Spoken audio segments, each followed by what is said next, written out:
নমস্কাৰ ষ্টুডিঅ'ৰ মজাত মই মিনহাজ নিৰ্বাচনৰ ফলাফল ওলোৱাৰ পিছত সংবাদমেল সম্বোধন কৰিছে এতিয়া বিধায়ক অখিল গগৈয়ে বিধায়ক অখিল গগৈয়ে কৈছে পঞ্চায়ত নিৰ্বাচনত পৃথিৱীত এনেকুৱা কোনো ৰাজনৈতিক দল নাই যিয়ে পঞ্চায়ত নিৰ্বাচনত ভোট কমকে পায় যিটো দলৰ ৰুলিং চৰকাৰ যিটো দলৰ চৰকাৰ হৈ আছে সেই চৰকাৰ থকা দলটোৱে আটাইতকৈ বেছি ভোট পায় পঞ্চায়তত আৰু এনেদৰে এতিয়া ব্যাখ্যা আগবঢ়ালে বিধায়ক অখিল গগৈয়ে কৈছে পঞ্চায়ত নিৰ্বাচনত শাসকীয় দলৰ পক্ষত ভোট বেছি পৰে আৰু সেইভাবে এইবাৰ পঞ্চায়ত নিৰ্বাচনত বিজেপিৰ তাত ভোট অধিক পৰিছে কাৰণ পঞ্চায়তত যিসকল ৰাইজ থাকে সেই ৰাইজে ভাবে যে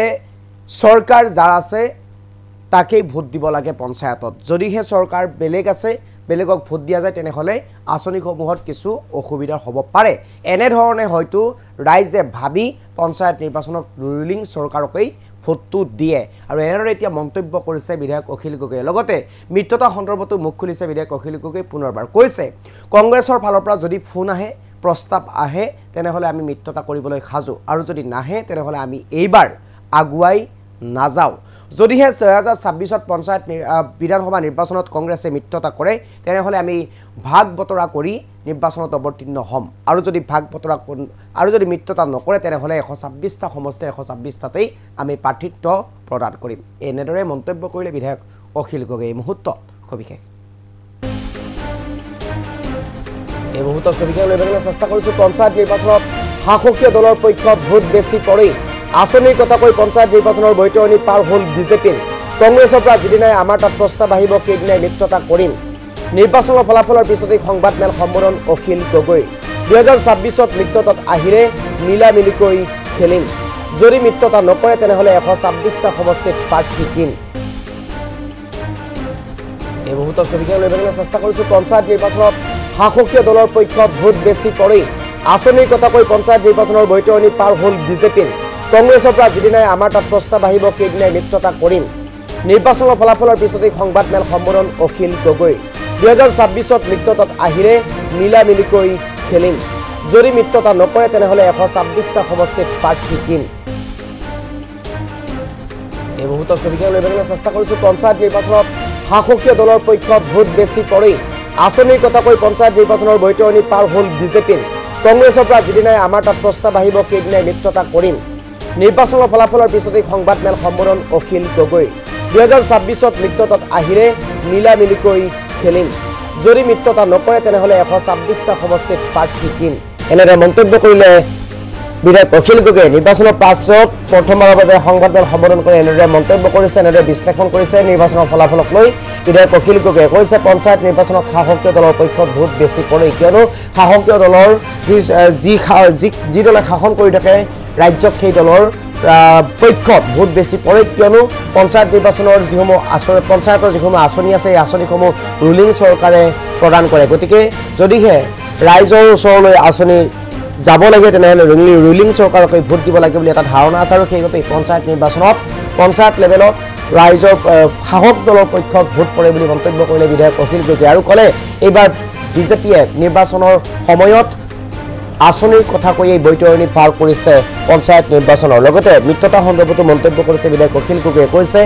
কংগ্ৰেছে যদিহে ফোন কৰে বা প্ৰস্তাৱ দিয়ে মিত্ৰতাৰ বাবে তেনেহলে আমি মিত্ৰতা কৰিবলৈ সাজু আছো কিন্তু যদি ফোন নকৰে বা প্ৰস্তাৱ নিদিয়ে তেনেহলে আমি কোনো কাৰণত মিত্ৰতা কৰিব নোৱাৰিম আমি মিত্ৰতা নকৰো 126টা সমষ্টিৰ 126টাতে আমি প্ৰাৰ্থিত্ব প্ৰদান কৰিম বিধানসভা নিৰ্বাচনত এনেদৰে মন্তব্য কৰিলে বিধায়ক অখিল গগৈ মুহূৰ্তত বিধায়ক অখিল গগৈৰ মন্তব্যটো আচনি শুনিব বিচাৰিছো যিবিলাকে ফাণ্ড আনিব পাৰে যিবিলাকে টকা খৰচ কৰিব পাৰে যিবিলাকে আঁচনি দিব পাৰে তেওঁলোকৰ লগতে পঞ্চায়ত নিৰ্বাচনত থাকে সকলো পঞ্চায়ত নিৰ্বাচনত কিন্তু তাৰ সেইটো নিশ্চয় আমাৰ কাৰণে অজুহাত নহয় আমি নিশ্চয় তাক বেয়া বুলিয়ে লৈছোঁ বেয়া কথাটোক আমি বেয়া বুলিয়ে লৈছোঁ আমাৰ কাৰণে নিগেটিভ বুলিয়ে লৈছোঁ আমি নেতিবাচক বুলিয়ে লৈছোঁ কিন্তু এটা কথা খাটাং যে এইটো সকলো পঞ্চায়ত নিৰ্বাচনতে এনেকুৱা ধৰণৰ ঘটনা ঘটে আৰু এইবাৰ যেনিবা আঁচনিৰ যিটো ব্লেকমেইলিং সেইটোৰ কাৰণে অলপ বেছিকৈ ঘটিছে মোৰ পুৰণা বিধানসভা সমষ্টিত অকল দুখন জেডপিচি আছে দিচাংমুখ আৰু ৰংপুৰ কিন্তু দুইখন জেডপিচিতে কংগ্ৰেছ দলে আমাৰ বিৰুদ্ধে কেণ্ডিডেট দি দিলে দুইটা জেডপিচিতে গোটেইকেইটা 4টা আছিলে 4টাতে দি দিলে আমাৰ চাৰিটা নতুন এলেকাত পৰিছে আমাৰ 4টা আছিলে 4টাতে দি দিলে 5টা আছিলে মানে যদি আমি পুৰণা আকৌ ডিমৌটো ধৰি লওঁ আগতে শিৱসাগৰত আছিলে 5টা আছিলে 5টাতেই কংগ্ৰেছে দি দিছে গতিকে আমাৰ মাজত ভোটটো ভাগ হৈ গ'ল বিৰোধী দল এনেই এই সময়ত শাসক দলৰ ঢৌ আহিছে সেই সময়ত আকৌ বিৰোধী দলৰ যেতিয়া কেইবাটাও ভাগ হৈ যায় আৰু তেতিয়া ক'ত জিকিব কওক জিকাৰ কোনো প্ৰশ্নই উঠিব নোৱাৰে তুলনামূলকভাৱে অসম জাতীয় পৰিষদৰ ফলাফল কিন্তু অসম জাতীয় পৰিষদেতো ক'তো পোৱাই নাই এখন একমাত্ৰ বোধহয় এটা পঞ্চায়তত কেইটামান ৱাৰ্ড মেম্বাৰ পাইছে হেৰিয়াত কি কয় এইটো য'ত কংগ্ৰেছৰ লগত তেওঁলোকৰ বুজাবুজি হৈছিলে কি কয় এইটো খুৱাং সমষ্টিত আৰু বোধহয় আঞ্চলিক পঞ্চায়ত এটা নে 3টা এটা নে 2টা পাইছে আপোনালোকে সেইটো এনেহে প্ৰচাৰ কৰি আছে মানে মই ভাবোঁ যে আপোনালোকে সেইটো এনেহে প্ৰচাৰ কৰি আছে মানে এইটো ইচ্ছাকৃত অখিল গগৈক অকণ ডিষ্টাৰ্ব দিম বুলিহে চাগে আপোনালোকে বেলেগ এটা কুইটটো বহাবৰ কাৰণে এইটো কৰি আছে চাগে মইতো দেখিছোঁ যে অসম জাতীয় পৰিষদে গোটেই অসমতে মাত্ৰ এখন নে দুখনহে নে 3খন মই প্ৰথমতে এখন বুলিয়ে গম পাইছিলোঁ পিছত কোনোবাই কৈছে যে 3খন পাইছেগৈ 3খন আঞ্চলিক পঞ্চায়ত পাইছে আমি পাইছোঁ 19খন তেওঁলোকে জিলা পৰিষদ পাইছে 0খন আমি পাইছোঁ 3খন তেতিয়াহ'লে কাৰ ৰিজাল্ট ভাল ৰিজাল্টটো আমাৰ ভাল নে জাতীয় পৰিষদৰ ভাল মই সেইটো নাজানো মই শুনা নাই কিন্তু ভাল কথা আঞ্চলিক দল এটাক যদি সহযোগিতা কৰে খুব ভাল কথা মই আদৰণি জনাইছোঁ মোৰ প্ৰশ্নটা য'ত মানে গৌৰৱ গগৈ সাংসদ যোৰহাটৰ তাত গৈ আপোনাৰ সমালোচনা কৰিছিলে যোৰহাটত গৌৰৱ গগৈ বেয়া মানে মোক আপোনালোকক কৈছোৱে যে গৌৰৱ গগৈৰ সমষ্টিত বেয়া ভূপেন বৰাৰ সমষ্টিত বেয়া অখিল গগৈৰ সমষ্টিত বেয়া দেৱবোধ শইকীয়াৰ সমষ্টিত বেয়া দিলীপ শইকীয়াটো বাৰু মই নকওঁ তেওঁলোকৰ এনেই ভাল নিজৰ হেৰিয়াততো বেলেগ কথা য'ত বিজেপিৰ ভাল তাত বেলেগবিলাকৰ বেয়া এই স্বাভাৱিক কথাটোক ডাঙৰ কৰি থাকিতো লাভ নাই পঞ্চায়ত নিৰ্বাচনত চবেই জানে যে শাসক দলৰ পক্ষত সদায় ঢৌ আহে শাসক দললৈ যায় তাতে আকৌ হিমন্ত বিশ্ব শৰ্মাৰ হিতাধিকাৰী আঁচনিৰ ব্লেকমেইলিং গতিকে ডেফিনেটলি মই ভাবোঁ যে পঞ্চায়ত নিৰ্বাচনত তেওঁলোকৰ ফলাফল ভাল হোৱাটো স্বাভাৱিক বুলি মই ভাবোঁ সেইটোক লৈ আচৰিত হ'বলগীয়া একো নাই কিন্তু আচৰিত হ'বলগীয়া এইটোহে দুটা বস্তু আচৰিত হ'বলগীয়া এইটোহে যে আমি বিৰোধীয়ে ঐক্যবদ্ধ হ'ব নোৱাৰোঁ বিৰোধীয়ে আকাশত চাং পাতি চবেই ভাল ফলাফল দেখুৱাম বুলি কৈ আমি একলগ হোৱা নাই আৰু একলগ নোহোৱাটোহে আমাৰ কাৰণে আটাইতকৈ ডাঙৰ বিপদজনক ঘটনা নাম্বাৰ 1 নাম্বাৰ 2 অখিল গগৈক অকণমান কম দেখুৱাবৰ কাৰণে ৰাইজৰ দলৰ শক্তিটো কম দেখুৱাবৰ কাৰণে 19খন জিকাৰ পাছতো আমাক জিকা নাই বুলি ক'ব খোজে আৰু 2খন নে 3খন জিকাৰ পাছতো বহুত জিকিছে বুলি ক'ব খোজে এই অংকটো এই যাদুটো বুজি নাপালোঁ জিলা পৰিষদ আমি 3খন পালোঁ তেওঁলোকে 0 পালে কিন্তু তেওঁলোকে বেছি জিকিলে বুলি কৈ দিয়ে আৰু আমি ধৰক 250খনমান হেৰি পালোঁ ৱাৰ্ড মেম্বাৰ তাৰপৰা আমি 4ৰ্থ স্থানলৈ আহিলোঁ এটা আঞ্চলিক দল হিচাপে তাৰপিছত আমাৰ ফলাফল বেয়া বুলি আপোনালোকে প্ৰচাৰ কৰে এই অংকটো চাগে ব্যক্তিগতভাৱে অখিল গগৈক বেয়া পায় বা ৰাইজৰ দলক বেয়া পায় বা চৰকাৰে যিহেতু ৰাইজৰ দলক বেয়া পায় গতিকে চৰকাৰক তেল মাৰিবৰ কাৰণে কৰা কাম বুলিয়ে মই ভাবোঁ মই আপোনাক এটা কথা কওঁ মই আপোনাক একেটা কথাই কওঁ এই কথাটো সকলোৱে মনত ৰাখিব যে 2013 চনত কংগ্ৰেছ দলে ঢৌত পঞ্চায়ত নিৰ্বাচন জিকিছিলে 2014 চনত আকৌ MP ইলেকশ্যনত কংগ্ৰেছ দল বিধ্বস্ত হৈ গৈছে বিজেপি দল আকৌ কি কয় বিজেপি দলৰ ঢৌ আহিছিলে মনত ৰাখিব দেই 2013 চনৰ পঞ্চায়ত নিৰ্বাচনত শাসক কংগ্ৰেছ দলৰ ঢৌ আহিছিলে বিসম্বাদ চলি আছিলে কিন্তু ঢৌ আহিছিলে 2014 চনৰ MP ইলেকশ্যনত কংগ্ৰেছ বিধ্বস্ত হৈ গৈছিলে বিজেপিৰ ঢৌ আহিলে 2016 চনত কংগ্ৰেছ শেষ হৈ গ'ল বিজেপি দলে আকৌ অসমত চৰকাৰ কৰিলে গতিকে এইটো খাটাং থাকিব পাৰে আপোনালোকে যে 2025 চনৰ পঞ্চায়ত নিৰ্বাচনত শাসক দল চৰকাৰী দল বিজেপিৰ প্ৰতি ঢৌ আহিছে আৰু 2026 চনত বিজেপিৰ বিৰুদ্ধে ঢৌ আহিব আৰু বিৰোধী পক্ষৰ প্ৰতি ৰাইজৰ দল কংগ্ৰেছ এইবিলাকৰ প্ৰতি বিৰোধী পক্ষৰ প্ৰতি এটা ডাঙৰ ঢৌ আহিব এইটো আপোনালোকে নিশ্চিন্ত হৈ থাকিব পাৰে মানুহ এই বিজেপি চৰকাৰৰ প্ৰতি অসন্তুষ্ট কিন্তু ইণ্টাৰিম গভৰ্ণমেণ্ট এখন যেতিয়া আহে যেটা পঞ্চায়ত নিৰ্বাচনৰ নিচিনা নগৰ সমিতিৰ ইলেকশ্যনৰ নিচিনা যেটো সম্পূৰ্ণৰূপে চৰকাৰৰ ওপৰত নিৰ্ভৰশীল সেই ইলেকশ্যনবিলাকত মানুহে সদায় চৰকাৰী পক্ষক ভোট দিয়ে এই সৰু অথচ একেবাৰে সঁচা কথাটো আমি সকলোৱে মনত ৰখা দৰকাৰ নহয় মানে আপোনালোকে সকলোৱে জানে যে ধৰ্মীয় সংখ্যালঘু এলেকাত আমি কোনোদিন ইলেকশ্যনে খেলা নাছিলোঁ। ইয়াৰ আগৰবাৰ অকল বেচিকেলি আমি উজনি অসমত 2021 ইলেকশ্যন খেলিছিলোঁ। আমি 3 বছৰীয়া 4 বছৰীয়া পাৰ্টি এটা, সেইটো মনত ৰখা দৰকাৰ। এইবাৰ প্ৰথমবাৰৰ কাৰণে সংখ্যালঘু এলেকাত ইলেকশ্যন খেলিলোঁ, 3খন জিলা পৰিষদ জিকিলোঁ, 3খন জিলা পৰিষদ। এইবাৰ প্ৰথমবাৰৰ কাৰণে ইলেকশ্যন খেলিলোঁ 19খন আঞ্চলিক পঞ্চায়তৰ ভিতৰত 7খন আমাৰ সংখ্যাগুৰু এলেকাৰ। গতিকে সংখ্যালঘু এলেকাত আমাৰ ৰিজাল্ট ভাল নহয় বুলি কোৱা কথাটো এটা মানে মই ভাবোঁ যে এটা মানে সেইটো এটা সত্যৰ ওপৰত আধাৰিত কথা নহয়। আৰু সংখ্যালঘু এলেকাত সাংঘাতিক ধৰণে আচলতে মানে ৰাইজৰ দলৰ উত্থান হৈছে, সাংঘাতিক ধৰণে উত্থান হৈছে মানে। আৰু অকল সংখ্যালঘু এলেকাত নহয়, অসমত যদি চাই এটা সৰু আঞ্চলিক দল যাৰ কোনো অৰ্থনৈতিক সম্বল নাই, যাৰ কোনো প্ৰচাৰ যন্ত্ৰ নাই,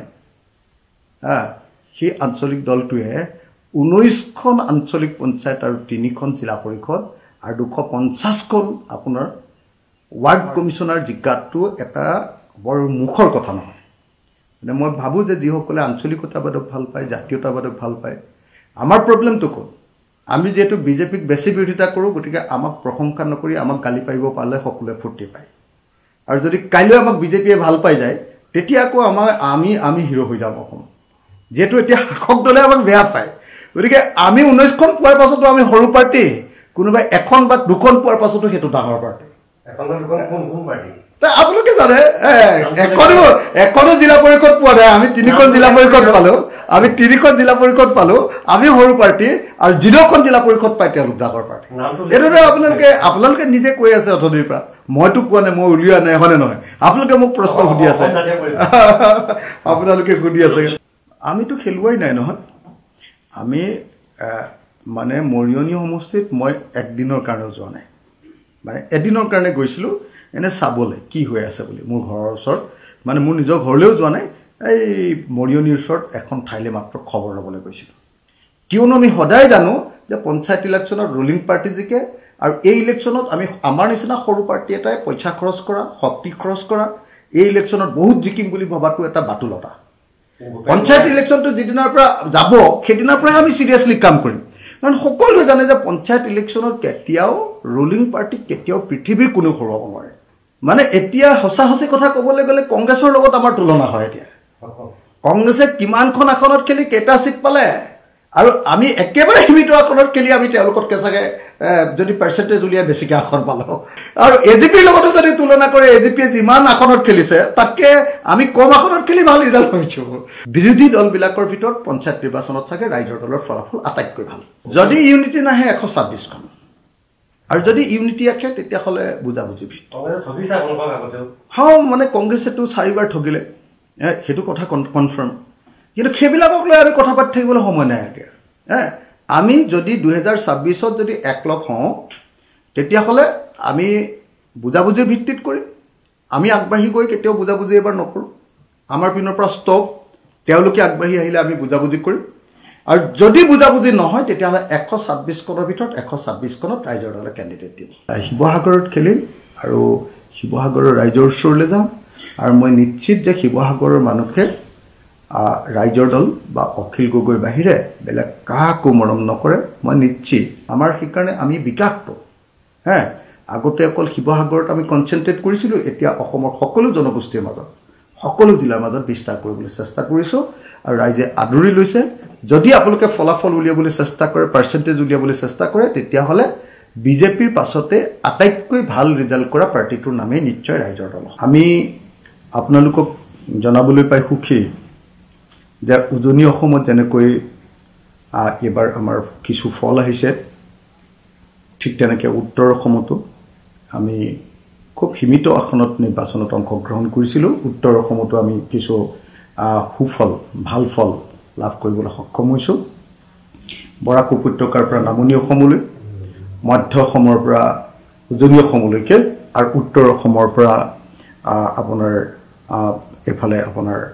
দৰঙলৈকে, এই আটাইবিলাক অঞ্চলতে আমি দেখিবলৈ পাইছোঁ যে ৰাইজৰ দলে এইবাৰ নিজৰ অৱস্থিতি, নিজৰ অস্তিত্ব, নিজৰ পৰিচয় এইবাৰ দাঙি ধৰিবলৈ সক্ষম হৈছে। আমি সকলোৱে জানো যে বিজেপিৰ পক্ষত বা শাসক দলৰ পক্ষত ভোট পঞ্চায়ত ইলেকশ্যনত এইকাৰণেই দিয়ে যে নহ'লে পঞ্চায়তত ৰুলিং পাৰ্টি যদি নিজিকে অন্য পাৰ্টি যদি জিকে তেতিয়াহ'লে সেইটো পঞ্চায়তক ৰুলিং পাৰ্টিয়ে বহুত ডিষ্টাৰ্ব কৰি থাকে এইটো একেবাৰে বাস্তৱিক সত্য এটা ঘটনা দ্বিতীয় কথা আপোনালোকে সকলোৱে দেখিছে যে আটাইতকৈ যেটো ডাঙৰ তেওঁলোকৰ প্ৰচাৰ যে বিজেপি দলৰ লগত থাকিলেহে অৰুণোদয় পাব বিজেপি দলৰ লগত থাকিলেহে হিতাধিকাৰীৰ আঁচনি বা চৰকাৰী আঁচনিৰ সুযোগ পাব এটোৱে পঞ্চায়ত ইলেকশ্যনৰ আটাইতকৈ ডাঙৰ আচলতে যাদু কিন্তু কিবা এটা ৰহস্যজনক কাৰণত কংগ্ৰেছ দলে পঞ্চায়ত নিৰ্বাচন পাতিবই লাগিব নহলে কোৰ্টলৈ তেওঁলোকে যাব বুলি এটা সাংঘাতিক ধৰণৰ এটা হুলস্থুলীয়া পৰিৱেশৰ সৃষ্টি কৰিছিল যেটো কাৰণত আমি দেখিবলৈ পালো যে খৰধৰকে বিজেপিয়ে ইলেকশ্যন পাতি দিলে আৰু সেই সময়খিনিত আমি বিৰোধী দলবিলাকে আচলতে এই পঞ্চায়ত নিৰ্বাচনটোৰ কাৰণে তেনেকে প্ৰস্তুত নাছিল এবাৰ আমি কংগ্ৰেছৰ কাৰণে আৰু ৰৈ নাথাকো আমি আমাৰ নিজৰ কাম কৰিম যিদিনা কংগ্ৰেছে ভাবিব যে আমি বিৰোধী একলগ হ'ব লাগে সেদিনা আমি একলগ হ'ম আমি একলগ হোৱাৰ পক্ষত কিন্তু এবাৰ আৰু আমি কংগ্ৰেছক বিৰোধী একলগ হ'ব লাগে বুলি চিঞৰি নাথাকো যদি কংগ্ৰেছ দলে সব প্ৰণোদিতভাৱে বিৰোধী ঐক্যমঞ্চৰ কাৰণে আগবাঢ়ি আহে তেতিয়াহে আমি ৰাইজৰ দলে কথা পাতিম 2025 চনৰ পঞ্চায়ত নিৰ্বাচনে আমাক সমগ্ৰ অসমত আমাৰ যে গণভিত্তি আছে সেতুকে প্ৰতিপন্ন কৰিলে সমগ্ৰ অসমৰ বিভিন্ন ঠাই মানুহৰ আমাৰ প্ৰতি যে মৰম আছে সেতুকে প্ৰতিপন্ন কৰিলে সমগ্ৰ অসমৰ সকলো জাতি আৰু সকলো ধৰ্মৰ মানুহৰ মাজত ৰাইজৰ দল যে আছে সেতুকে প্ৰতিপন্ন কৰিলে গতিকে এতিয়া আৰু আমি পিছহুকি নাচাওঁ 2026 চনৰ বিধানসভা নিৰ্বাচনৰ কাৰণে ৰাইজৰ দলে স্বতন্ত্ৰভাৱে নিজৰ কাম কাজ আগবঢ়াই লৈ যাব স্বতন্ত্ৰভাৱে নিজৰ কাম কাজ আগবঢ়াই লৈ যাওঁতে বিৰোধী ঐক্যমঞ্চৰ পিনৰ পৰা বা কংগ্ৰেছ দলৰ পিনৰ পৰা যিদিনাই আমাৰ প্ৰতি কল আহিব আহ্বান আহিব যে একলগ হ'ব লাগে আমি সেইদিনাই একলগ হ'ম কিন্তু আমি নিজাববীয়াকে আৰু কংগ্ৰেছৰ একলগ হ'বৰ কাৰণে অনুৰোধ কৰি নাথাকো আমি ৰাজহুৱাকে এই কথাটো জনাই দিছো আৰু এতিয়াৰ পৰা আমি তেনেকৈ আগবাঢ়ি যাবলৈ সিদ্ধান্ত গ্ৰহণ কৰিছো ধন্যবাদ